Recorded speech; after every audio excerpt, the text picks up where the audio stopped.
Olá, meus irmãos, que bom voltar agora para esse segundo culto deste domingo, 26 de abril de 2020. Nós estamos no culto noturno, culto das 18 horas. A gente sente falta, a gente tem a necessidade de estar presente, estar conectado uns com os outros. A gente sente falta, sim, não tem como desconsiderar essa realidade. A questão de estarmos juntos na celebração ao Senhor. Eu creio que não somente nós, da nossa congregação aqui da PIB da Barra de Caxias, mas também outras igrejas, outros grupos religiosos estão sentindo falta dessa aproximação. Lembre-se da questão da brasa. A brasa precisa ser ligada ou estar próxima a outra brasa, e assim juntas as brasas no braseiro, elas aquecem e são aquecidas. Mas já que não é permitido, já que não é possível nesse atual momento estarmos fisicamente próximos nas celebrações presenciais, eu creio que de igual forma, ou seja, a palavra de Deus mantém essa chama acesa em nosso coração. O seu coração, o meu coração, o nosso coração aquecido pela palavra de Deus. Eu me recordo no livro de Levítico, capítulo 6, quando Deus deu ordem a Moisés e este a repassou a Arão, que deveria ele manter a chama acesa do altar. E lá a recomendação é muito clara. Todos os dias, de manhã cedo, Arão deveria se levantar, pegar a lenha, jogar lá no altar, para que a chama fosse mantida acesa, para que o fogo não se apagasse. Uma das tarefas de Arão era manter o fogo aceso. E ele tinha que fazer duas coisas. De manhã, jogar lenha, e ato contínuo, tempos depois, ele deveria remover as cinzas para que o fogo não se apagasse. Então era jogar lenha, ao ser queimada, tirar as cinzas e depois jogar uma nova lenha. Esse movimento contínuo. Sabe por quê? Porque a lenha mantém o fogo aceso. A cinza tem que ser removida porque ela pode apagar.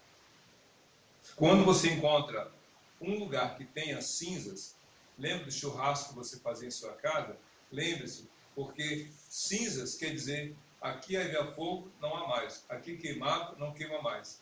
Cinzas tem a ver com o passado, mas revela no presente algo que já não mais existe. Pois bem, Deus quer que sejam removidas as cinzas da nossa vida e a chama seja mantida acesa. Eu creio que nós vamos sair dessa quarentena, em nome de Jesus.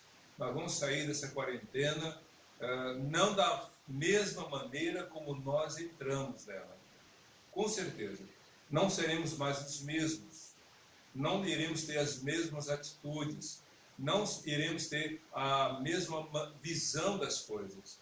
De alguma maneira, Deus nos levou para essa quarentena, fomos obrigados a isso.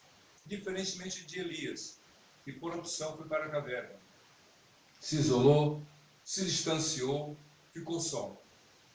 Mas eu creio que naquele encontro com Deus, Deus foi até ele, Elias saiu daquele lugar, não do mesmo jeito, não da mesma maneira e nem com a mesma visão. Nem de sim, nem de si, nem de Deus e nem do mundo.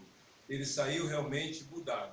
Eu tenho orado para que nós saiamos dessa quarentena realmente com a fé renovada, com a visão ampliada, com a perspectiva aumentada com respeito à vida com Deus neste mundo em que nós aqui estamos. Por isso, nós vamos orar agora, para que Deus realmente fale ao seu, ao meu coração, nesse culto, para que tudo que está acontecendo realmente seja direcionado por Ele, e que ao final desse culto, você tenha a certeza de Deus ter falado ao seu coração. Vamos orar nesse momento? Senhor Deus, nosso Pai, nós te louvamos pelo teu cuidado, pelo teu grande amor, pela tua misericórdia, que tu renoves a nossa fé e que sejamos, ó Deus, pessoas que tenham uma visão ampliada da tua obra, que vejamos as circunstâncias não com o nosso olhar diminuto, limitado, mas com a tua visão de que tudo isso contribuirá, como já está contribuindo, para a glória do teu nome, para a nossa fé fortalecida, para que cresçamos como pessoas, como famílias e também como servos do Senhor. abençoe este culto, pois oramos assim em nome de Jesus. Amém. Como falei hoje pela manhã, no culto da manhã, nós não temos instrumentos aqui, nós não podemos realmente tocar, porque as circunstâncias não nos favorecem.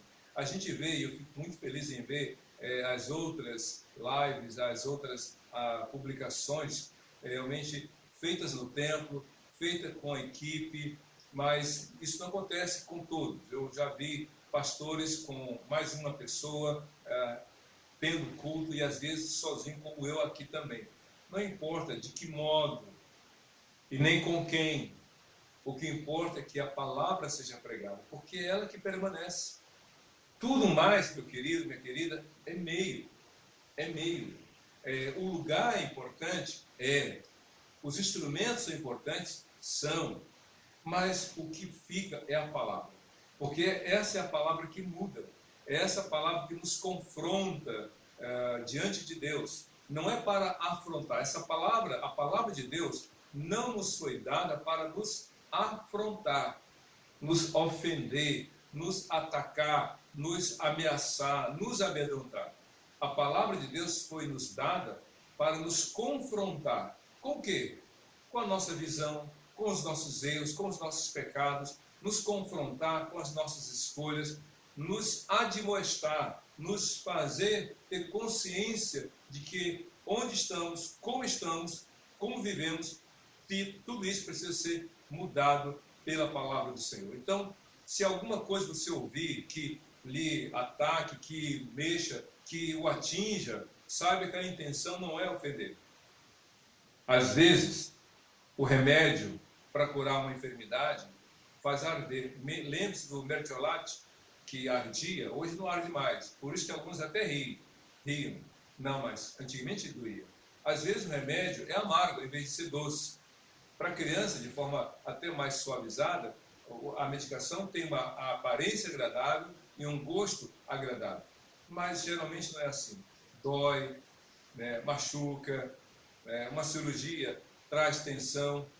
A palavra de Deus tem esse propósito de mexer com as nossas condições, como diz lá Hebreus, capítulo 10, que Deus remove as coisas abaláveis para estabelecer as coisas que não podem ser abaladas.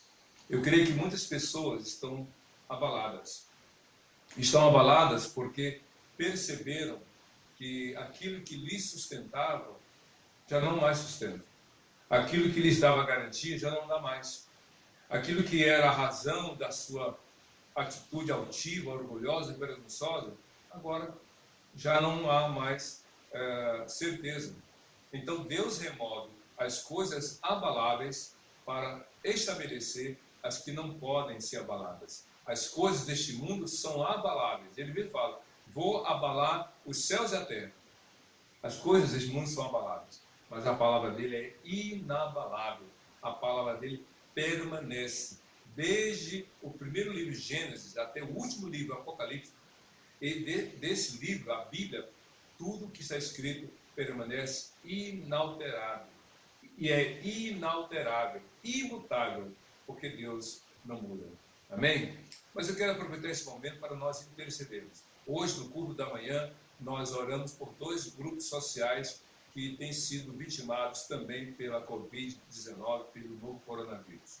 É claro que essas pessoas já havia esse grupo social antes da Covid. Só que agora, esses 2 grupos que nós oramos têm sofrido mais. São as pessoas em situação de rua e os desempregados.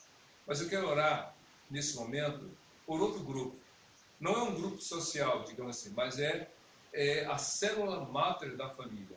A célula, ou melhor, da sociedade. A família. Essa célula que dá origem à sociedade. Eu quero orar pelas famílias. Porque a gente sabe que alguns pais estão tendo que aprender. Claro que a essa altura já sabem como lidar. Mas no início foi muito difícil. Porque o pai acordava, a mãe acordava, faziam café, tomavam café com os filhos, colocavam os filhos na escola, na creche, mandavam para o colégio, para a faculdade, e cada um ia para os seus afazeres. E ao final de certa hora, os pais pegavam seus filhos e, voltando do trabalho, dava a vida em família. Então havia uma rotina. A escola, como também os outros lugares, como atividades físicas, como aulas de reforço, como cursos especiais, atendiam, digamos, as demandas das crianças. E os pais felizes em ver os seus filhos se desenvolver no aprendizado e atividades. Mas por causa da quarentena, aqueles auxiliavam que trabalhavam de casa, os empregados domésticos, por exemplo, os outros profissionais, não puderam mais. E aí então os pais tiveram que lidar. Alguns pais perderam emprego, ficaram mais tempo dentro de casa. Então essa quarentena começou a mexer com a família, começou a mexer com a rotina.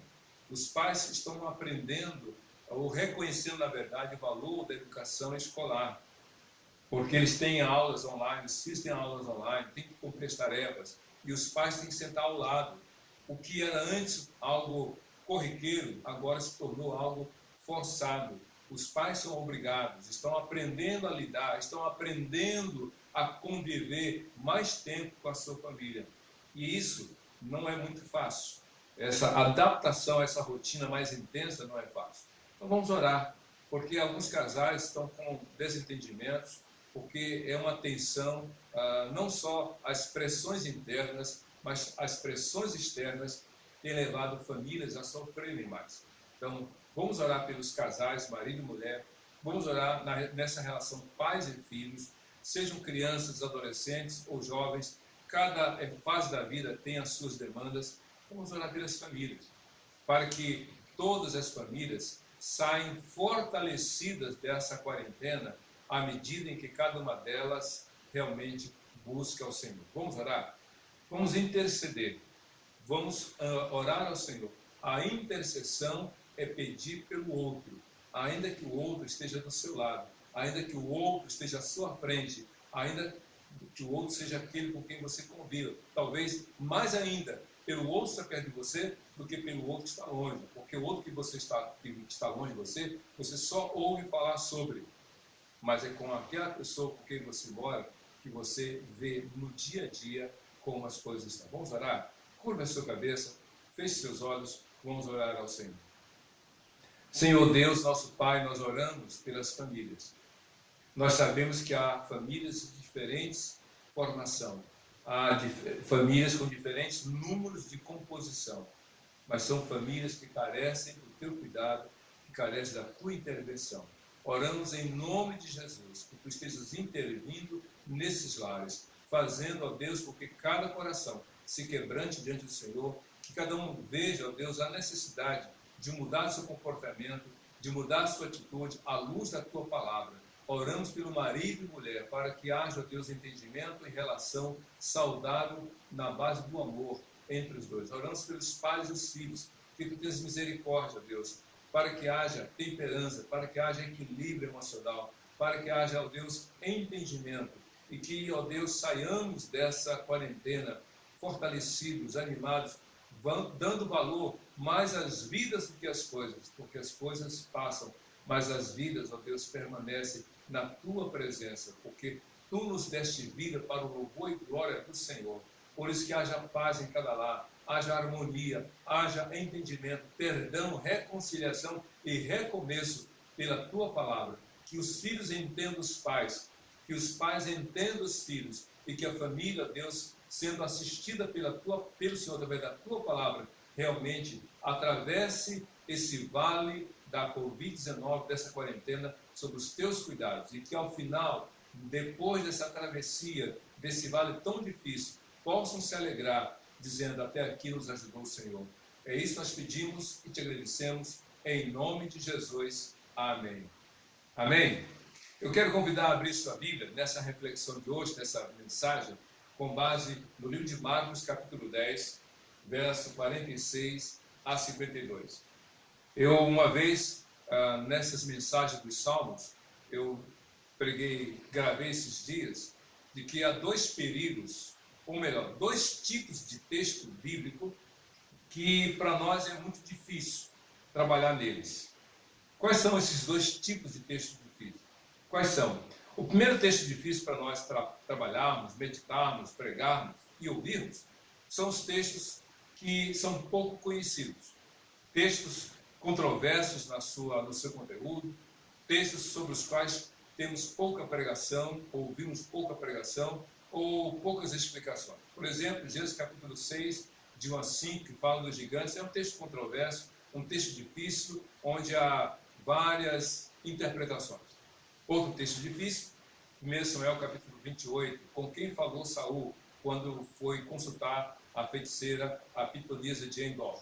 Com quem ele falou? Foi Samuel, com o Espírito. Então há textos controversos. Um dia, se Deus quiser, eu estarei pregando uma série de mensagens com base nesses textos difíceis. Porque se estão na Bíblia, temos que ler. Se temos que ler, uma vez lido, temos que entender. Se temos que entender, é para aplicar isso à nossa vida. Então, são textos controversos. Há outros textos além desses que eu citei. Então, são textos difíceis. Quando a pessoa, não entende esse texto, passa batido porque não quer saber, é muito complicado. Tem gente que nem lê Apocalipse. Mas outro texto muito difícil para pregar, para nós ouvirmos, nele meditarmos, são os textos muito conhecidos. Salmo 23, já conheço Salmo 23, já decorei, não quero mais saber, não tem nada de novo a aprender. Ou, quando o pastor fala, vamos ler 1 Samuel capítulo 17, a luta de Davi e Golias. Davi e Golias, já ouvi várias mensagens, não tem nada de novo. Esse é o perigo. Porque se a pessoa acha que já leu, que já ouviu muitas pregações, acha que não tem nada de novo a aprender. É por isso que muitos netos não querem ouvir os avós. Já sei o que vovó vai falar, não quero saber. E deixam de aprender. Minha mãe sempre fala a mesma coisa. Meu pai sempre fala a mesma coisa. E deixam de aprender. Esse é o problema. O orgulho, a presunção, a altivez, a autossuficiência faz com que a pessoa não pare para escutar, não pare para ouvir, não pare para aprender. A Bíblia, meu querido, é a palavra de Deus. E ela se renova sobre a nossa vida. Eu falei alguns dias atrás que George Miller, que foi um líder cristão na Inglaterra do século XIX, início do século XX, melhor dizendo, diz a história que ele foi um líder que trabalhou nos orfanatos. Ele cuidou de crianças órfãs. E diz a história que ele tinha um caderno de orações, 50.000 orações respondidas, porque olharam e contabilizaram, porque ele tinha uns livros onde ele anotava o dia do pedido, o motivo do pedido e o dia que Deus respondia. E então contabilizaram 50.000 orações respondidas que ele fez ao Senhor e Deus atendeu.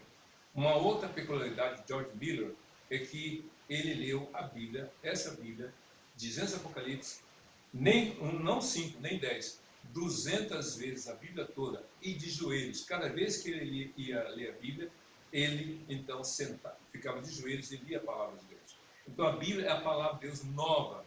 E uma outra peculiaridade, o pastor foi pregar, dar uma palestra num congresso de pastor e perguntou, e leu, não sei qual foi o texto, vamos supor, a parábola do filho pródigo. Quem já não ouviu uma mensagem na parábola do filho pródigo? Ele perguntou assim, quem já pregou uma mensagem com base nesse texto? Todos os pastores levantaram a mão. Aí ele perguntou, quem já pregou 10 mensagens diferentes com base nesse texto? Aí já ficou de menos. Ele disse, eu já preguei 200 mensagens diferentes desse texto. Como assim? Porque a Bíblia é a palavra de Deus. Então vamos ler o texto de Marcos capítulo 10, versos 46 a 52, nesse tema. Aproveite a oportunidade de clamar a Jesus. Aproveite a oportunidade de clamar a Jesus. Diz o texto aqui. Então chegaram a Jericó.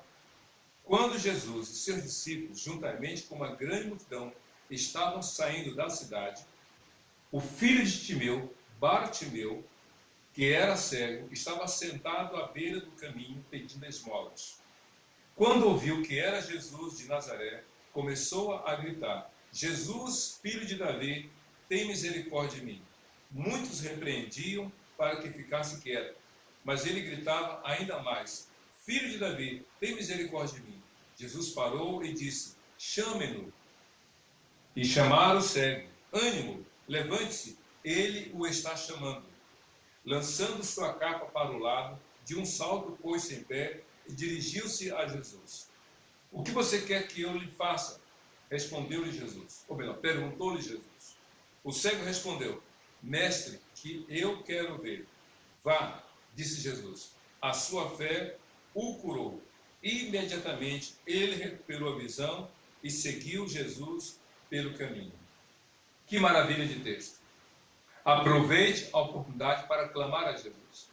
Esse texto é muito conhecido, mas eu queria que aqui há algumas declarações que precisamos parar com um pouco de tempo e nelas meditar.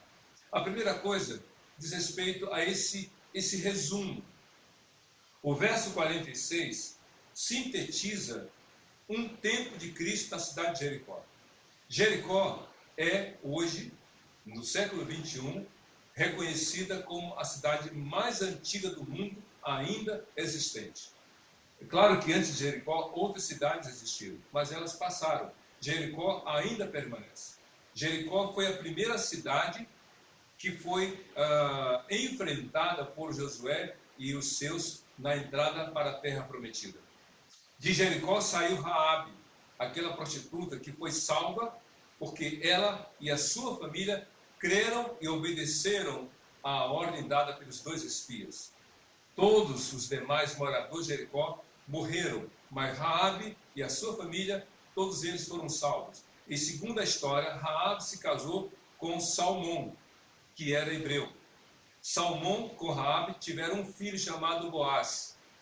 Boaz se casou com Ruth, que era uma moabita. E com Ruth, uma vez casado, Boaz teve um filho chamado Obed. Obed se casou e teve um filho chamado Jessé. Jessé se casou e teve 8 filhos, o último deles chamado Davi. E Davi foi o pai de Salomão, mas foi de Davi que Deus prometeu que viria um Salvador. Então essas histórias se conectam porque Deus é o Senhor da história. Deus é o Senhor da sua história, da minha história. Então Jericó era uma cidade famosa por vários motivos. E certamente a própria história realmente revela o agir de Deus naquele meio. Mas é interessante, que diz a Bíblia, é que Jesus havia entrado em Jericó. A Bíblia, nessa passagem, não fala de algumas coisas que aconteceram em Jericó. Apenas diz que ele entrou em Jericó, Jesus entrou em Jericó, juntamente com os seus discípulos. A gente sabe que durante a passagem de Cristo por Jericó, várias coisas aconteceram. Dentre elas, a salvação de Zaqueu, o chefe dos publicanos. Zaqueu recebeu Cristo em casa. Zaqueu viu realmente, ou melhor, deu testemunho de um coração transformado, porque ele se arrependeu do pecado, se arrependeu de ter defraudado, de ter enganado, de ter crescido explorando os mais, sendo desonesto. Ele mudou realmente. E agora, diz a Bíblia, Cristo entrou, fez aquilo que era o seu propósito, no seu coração, e na saída, esse é o momento dessa narrativa. Então chegaram a Jericó. Quando Jesus e seus discípulos, juntamente com uma grande multidão, estavam saindo da cidade, o filho de Timeu, Bartimeu, que era cego, estava sentado à beira do caminho pedindo esmolas. Veja só uma coisa. Jesus entrou, não sei se pelo mesmo lugar pelo qual ele estava agora deixando a cidade. Ele entrou, fez o que tinha que fazer, passou o tempo que foi necessário e na saída havia algumas pessoas, os 12 apóstolos e uma multidão que saía com Cristo daquela cidade. Na saída, então vem o texto dizendo, estava sentado à beira do caminho Timeu, ou melhor, o filho de Timeu, chamado Bartimeu. Alguns dizem que Bartimeu não era nome. Na língua aramaica, Bar quer dizer filho. Então, Bartimeu quer dizer filho de Timeu. Então, talvez fosse um apelido, como era comum naquela época e hoje também. Pelo lugar, porque Maria Madalena não era nome. Madalena, na verdade, era uma referência à cidade de Magdala. Então, como Maria era de Magdala, então Maria Madalena, Maria de Magdala. Então, Bartimeu talvez fosse uma referência ao pai de Timeu, porque Timeu era o nome daquele homem que era cego. Pois bem, veja só que coisa interessante. Cristo estava saindo. Bartimeu era cego, mas não era surdo. Então, de alguma maneira, ele percebeu o que estava acontecendo. Ele estava à beira do caminho. Sabe o que é a beira do caminho? É não estar num lugar definido. Quem está à beira do caminho está em algum lugar que não é o seu lugar. Entende isso? À beira do caminho está num lugar, mas certamente aquele lugar não é um lugar definido. Eu creio que você pode estar vivendo uma situação que não é a situação definida, mas pode ser que você esteja vendo essa situação como a condição. Gente, condição é uma coisa, situação é outra. Condição é algo que você não muda, ao menos por força própria. Lá no livro de Isaías, Deus fala assim: pode o etíope mudar a sua cor ou o leopardo tirar suas manchas? O etíope é uma pessoa que tem a pele escura, é negro. E o leopardo tem manchas sobre a sua pele. Isso é condição. O tigre não pode mudar a cor da sua pele, as suas manchas.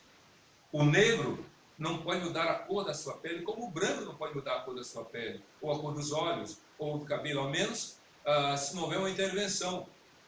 Naturalmente, isso é condição, você não muda. Já a situação é algo que foge ao seu controle, que você que recebeu, que está vivendo, mas não é determinante, ou melhor, não é definitiva. Bartimeu estava à beira do caminho. Estamos numa quarentena, mas isso não é definitivo na nossa vida. Graças a Deus por isso. É passageiro, é temporário. Então, à beira do caminho está numa situação. Deus sabe a situação que você está passando, de necessidade, de tristeza, de isolamento, talvez com problemas no casamento, com seus filhos, com seus pais, com seus amigos, talvez uma enfermidade, não sei, mas está numa situação. Mas essa situação não é definitiva. Deus tem poder para entrar, para intervir na sua história. Bartimeu, portanto, estava à beira do caminho. Mas diz a Bíblia, como é que Bartimeu estava? Diz assim, que era cego, estava sentado à beira do caminho pedindo esmolas. Veja só a situação. À beira do caminho, sentado. Segundo, era cego. E terceiro, pedir esmolas. Se você observar, há uma sequência de situações. Ele era cego. E pelo fato de ser cego, então ele estava sentado à beira do caminho e em consequência, ou por causa dessa cegueira, ele estava mendigando, estava pedindo esmolas. Ele estava numa condição, ele era cego. A Bíblia não entra no mérito quanto à causa da cegueira. Diferentemente do capítulo 9 de João, que fala de um cego de nascença de 40 anos de idade, a Bíblia não diz outras coisas sobre Bartimeu quanto à origem, à causa da cegueira. Apenas que ele era cego. E por causa dessa cegueira, ele não podia trabalhar, ele não podia estudar, ele não podia ter a sua autonomia, ele tinha uma certa limitação, e talvez por causa dessas limitações e por causa dessa dependência, a sua opção foi mendigar. Ele era um mendigante, era um pedinte. Foi nessa situação que ele estava ali sentado e Jesus estava passando. Sabe o que dizer isso para nós? Jesus nos encontra onde estamos e como estamos. Isso mesmo. Jesus, de alguma forma, se aproxima de nós. Porque existem situações em que nós estamos, e estamos assim tão mal, que nem forças para nós nos levantarmos, para ler a Bíblia, para orar, para cantar, nós temos. Por causa da Covid, ou melhor, antes da Covid, quantos iam à igreja quase que se arrastando, desanimado, deprimido, angustiado? Olha, eu vou, mas eu sei que nada vai mudar. Eu vou, mas nada vai adiantar. Bartimeu, todos os dias, imaginamos, era colocado, era conduzido, ou ia sozinho àquele lugar. Mesmo cego, ele tinha condição de andar, mas certamente não tinha mudança. Mas Jesus veio, ou melhor, foi ao encontro de Bartimeu, como Jesus vai ao seu encontro, aonde você está, como você está. Mas é interessante um detalhe aqui, diz aqui no verso 47 de Marcos capítulo 10, quando ouviu que era Jesus de Nazaré, começou a gritar: Jesus, filho de Davi, tem misericórdia de mim. É interessante, se você olhar para essas palavras, Jesus aqui recebe dois títulos. Dois títulos. Um geográfico e outro espiritual. Isso mesmo. Um físico, um outro espiritual.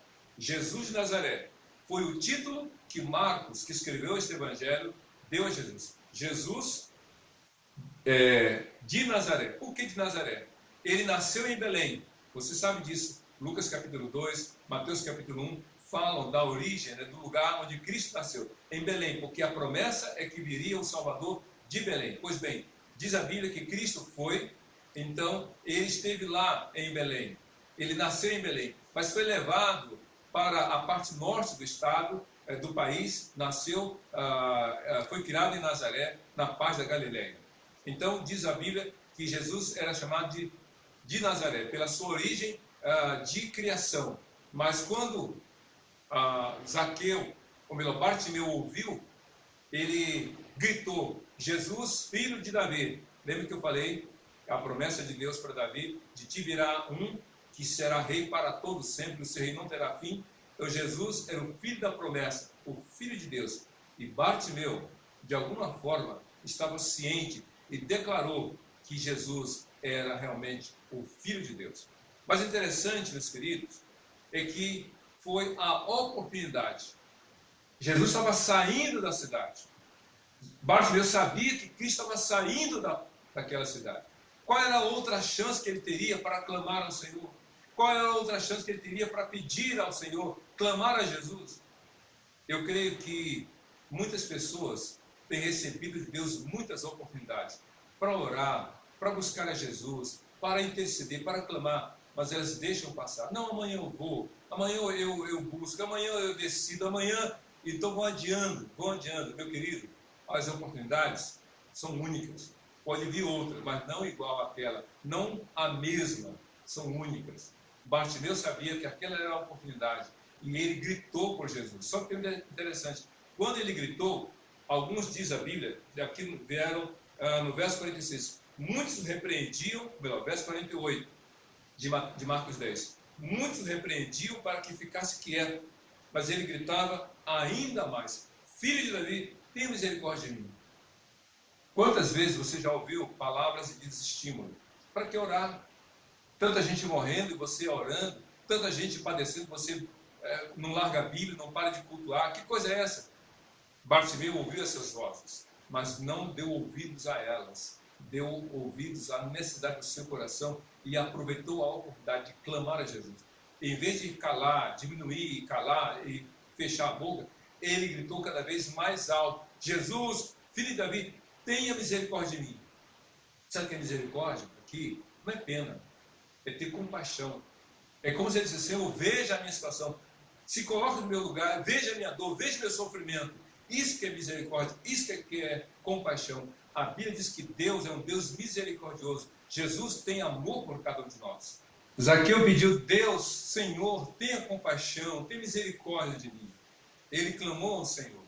Ele estava aproveitando essa oportunidade para dizer para Jesus: Jesus, muda a minha vida, muda a minha história de vida. Porque ao pedir que o Senhor agisse na vida dele, ele estava indo além daquilo que era comum. Antes ele pedia esmola. E quem pede esmola não está pensando em mudar de vida. Está, de alguma forma, tentando buscar meios para sobreviver naquela vida. Bartimeu pediu algo além disso. E como ele insistiu, como ele clamou e gritava cada vez mais, Cristo já estava um pouco mais à frente. Por isso que a Bíblia diz assim: Jesus parou, diz a Bíblia, no verso 49, Jesus parou e disse: chamem-no, chamem-no, ou seja, vamos chamá-lo. E então a Bíblia diz que foram até Bartimeu e disseram: ânimo, levante-se, ele o está chamando. Vocês estão observando dois tipos de vozes que Bartimeu ouviu. A primeira voz, quando ele clamou, foi: para de gritar, para de incomodar o mestre, fique em silêncio, quieto. Essas foram as primeiras vozes. Mas ele insistiu ao clamar, ou insistiu em clamar ao Senhor. Ele insistiu em pedir a Jesus. Agora, diante da atenção que Cristo deu a ele ouve agora uma outra voz, um outro tipo de voz. Qual é? Ânimo, levante-se, ele o está chamando. E aí eu pergunto a você, que tipo de voz você tem manifestado àqueles que estão à beira do caminho clamando pelo Senhor? Você está agindo como aqueles que querem silenciá-los? Você está agindo como aqueles que estão incomodados com a adoração, com o clamor ao Senhor? Meus irmãos, infelizmente, eu tenho que tocar nesse tema. A gente viu antes da Covid-19, antes da quarentena, melhor dizendo, que várias igrejas faziam seus cultos, clamavam, o povo adorava, mas gente reclamava. Esse povo não para de gritar, esse povo não para de clamar, é um barulho, é uma agitação, é o trânsito. Incomoda a gente, mas agora tem gente que está incomodada com o silêncio. Cadê esse povo que não clama? Cadê esse povo que não ora? Cadê esse povo que não busca? Que silêncio é esse?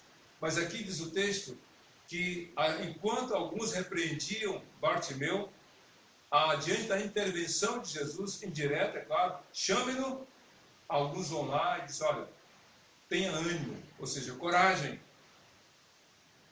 Levante-se, ele o está chamando. Eu creio que nós temos que ser, como eu falei hoje de manhã, influenciadores que abençoam a vida dos outros. E esse grupo aqui, de alguma maneira, foram aqueles que transmitiram a palavra de Jesus. Ânimo, coragem, levante-se, Jesus está chamando você. Ou seja, Jesus ouviu o seu clamor e quer cuidar de você, quer falar com você. Não jogue fora as oportunidades. Aproveite a oportunidade de clamar.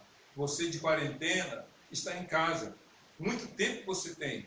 Aproveite esse tempo também para buscar o Senhor, para orar ao Senhor.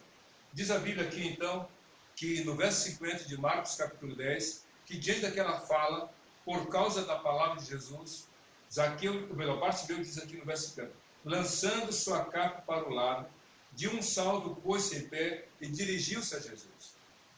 É interessante esse movimento que Bartimeu fez. Diz o texto que ele lançou fora a capa. A capa, meu querido, se você não entende bem, se você não atentou para essa história, a capa aqui da qual Bartimeu jogou fora tinha 3 finalidades básicas. A capa era usada para proteção. Num dia chuvoso, ele se cobria. Num dia com vento frio, era o seu cobertor. Então tinha esse uso quanto às intempéries. Mas também a capa era uma forma de se ocultar, de se esconder. Sabe que eu não quero ser visto? Então eu me cubro com a capa, eu me escondo. Ao menos ninguém vai olhar para mim e eu não vou olhar para ninguém. Tem gente que está usando a capa para se ocultar, para se esconder. Sai das redes sociais, exclui as pessoas do Zap, ou se exclui, se esconde, não fala com ninguém. Tem gente assim, por causa da depressão, por causa da angústia, do sofrimento, vai se distanciando. Uma coisa é o isolamento social, outra coisa é o isolamento individual. Dentro de casa, se isola até da família. Então, a terceira razão, ou o terceiro uso da capa, era para dormir. Lembra aquela passagem de Marcos capítulo 2, quando Cristo falou, pega a tua cama e anda, levanta e anda, pega o teu leito, levanta. O homem não pegou uma cama com estrado, com colchonete ou colchão, botou nas costas, não. A cama, na verdade, era essa capa, que era estendida no chão e as pessoas dormiam sobre aquela capa. Era a sua cama, que muitas vezes a pessoa enrolava colocava debaixo do braço e para onde desejasse ir, a estendia e onde quisesse ir dormir. Eram os 3 usos, com as 3 finalidades. Porém, ele pega essa capa e joga fora. Joga fora no sentido de que eu quero ir a Jesus como eu estou, transparente, sem penduricalhos, sem qualquer amparo ou anteparo. Eu quero ir a Jesus de forma clara, patente. Eu quero que todos me vejam buscando a Jesus, mas eu quero, sobretudo, que Jesus me veja. Tem que buscar. Clamar é se expor, mas ir a Cristo é se expor mais ainda. É um encontro individual, é um encontro direto, é um encontro pessoal. E aí, diz a Bíblia, que ao se aproximar de Jesus, no verso 51, diz assim a Bíblia: Jesus perguntou: o que você quer que eu lhe faça? O que você deseja que eu faça a você? Que pergunta Jesus fez? Aquele homem estava ali com um cheque em branco, assinado por Jesus. E aquele homem poderia colocar qualquer valor naquele cheque. Sabe por quê? Porque primeiro foi assinado por Jesus, depois viria a conta. O amor de Deus é isso. O amor de Deus é abrangente. O amor de Deus é maravilhoso. A Bíblia diz em Tiago capítulo 1, peça sabedoria a Deus, que Ele vai dar a você e não vai lançar em rosto. Ele não vai cobrar de você depois. Ele não vai jogar na cara, como alguns dizem, né? O bem que Ele fez a você. Pode pedir. Ele vai abençoar você. Zaqueu, ou melhor, Bartimeu, falou para Jesus, ou melhor, ouviu de Jesus: o que você quer que Ele faça? Ele poderia pedir qualquer coisa. Sabe o que a Bíblia diz? Senhor, que eu veja. Em outra tradução diz que eu volte a ver. Zaqueu, ou melhor, eu estou insistindo com Zaqueu, eu não sei porquê, mas Bartimeu, diz a Bíblia, Bartimeu ouviu de Cristo: peça o que você quiser. E então ele poderia pedir, já que estava mendigando, alimentos ou outro tipo de produto. Já que ele estava mendigando, poderia até pedir uma roupa melhor para melhorar a sua aparência. Mendigando ali, ele poderia pedir uma casa ou algum bem material outro. A verdade é que ele pediu a Jesus: Senhor, que eu volte a ver, eu quero ver. Alguma coisa fez Bartimeu perder a visão.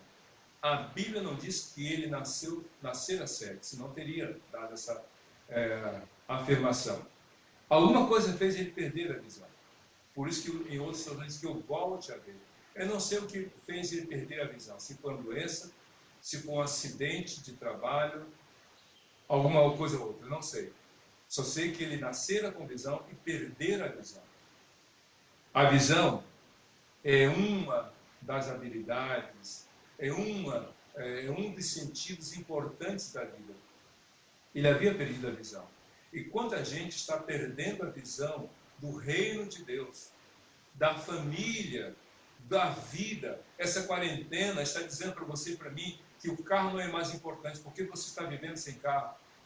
Essa quarentena está dizendo para você e para mim que o dinheiro é importante, mas não é essencial. Muitas coisas que estamos deixando de fazer ou que não temos é para mostrar que a vida é mais importante. Bartimeu havia perdido a visão, mas ele disse: eu quero voltar a ver. E aí no verso 52 tem a conclusão dessa passagem, que é a seguinte: vá, disse Jesus, a sua fé o curou. E imediatamente ele recuperou a visão e seguiu a Jesus pelo caminho. Olha só que coisa interessante. Ele foi encontrado à beira do caminho mendigando, cego. Agora, por causa do clamor dele a Jesus, ele passou a ver, ou voltou a ver, se levantou, saiu daquele lugar onde ele estava, à beira do caminho, que eu falei antes. A beira do caminho não é o lugar definitivo, é um lugar temporário, é uma situação temporária. Ele se levantou, foi a Jesus, foi curado, e agora curado, o que ele faz? Ele sai daquele lugar e passa a seguir a Jesus. Sabe por quê? Porque ele aproveitou a oportunidade de clamar ao Senhor.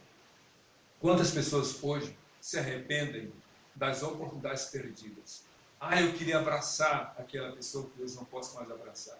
Eu queria amar aquela pessoa que já não está mais comigo. Eu queria fazer, mas eu perdi as oportunidades. Talvez você esteja sofrendo pelas oportunidades perdidas, mas Deus não quer que você continue sofrendo por não aproveitar essa oportunidade que Ele te dá hoje, nesse dia, 26 de abril de 2020, a clamar ao Senhor Jesus. Eu quero convidar você a clamar. Clame ao Senhor. Eu quero convidar você nesse momento, de cabeça baixa, de olhos fechados, se assim você puder fazê-lo, que você clame a Jesus. Senhor, tenha misericórdia de mim. Eu quero convidar você a orar, para que você abra o seu coração para Jesus, para que você diga para Jesus, entra no meu coração e faça a mudança que eu preciso ter. Vamos orar agora? Feche seus olhos. Não fique remoendo as oportunidades que já passaram. Se agarre a essa que Deus te dá, que é o Senhor Jesus na sua vida.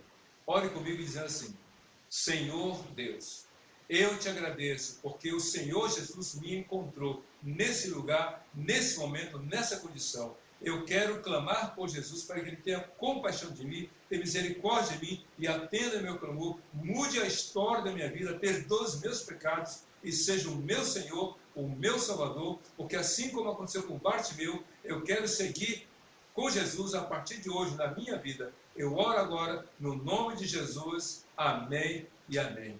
Meu amigo, minha amiga, eu quero dizer para você, se você orou de coração, sabe que Jesus está na sua vida e que Ele vai andar com você e você com Ele, mesmo na situação em que você está, que você siga com Jesus, porque só em Jesus a sua vida será feliz. Deus te abençoe. Em Cristo Jesus, hoje para todos sempre. Amém e amém.